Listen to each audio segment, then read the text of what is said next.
இந்த ஊர்ல பாதிக்கப்பட்ட மக்களை பத்தி உங்களால கூற முடியுமா? ஊர் பேர் பள்ளிநெல்லூர். இந்த இடத்துல இருக்கிற மக்கள் வந்து ரொம்ப அவதிப்பட்டுறாங்க மழையால. அதனால இந்த பதிகெல்லாம் பாருங்க, தண்ணியால சூழ்ந்தப்பட்டுருச்சு.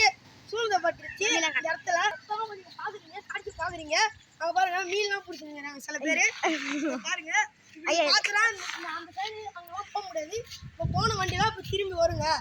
இப்போ பாத்தீங்கன்னா இப்போ ஒரு நம்ம இந்த ஊருக்காரரை வந்து கூட்டு காசு போறோம். வைத்தியக்காரன்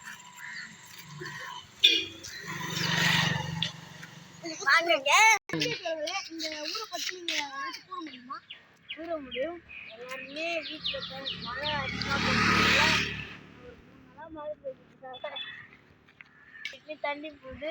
எல்லாருமே பழைய போட்டு உட்காந்துக்கிறாங்க. எல்லாம் நைட் ஆனால் மண்டபத்தில் போய் உட்காந்து பண்ணிடுவாங்க. ஃபஸ்ட்டு இந்த காரோட இப்போ பாருங்க அங்கே அங்கெல்லாம் இடி உண்டு. எல்லாமே அடியே நக்கி வச்சு செப்பலாம் ஆகிட்டு எல்லாமே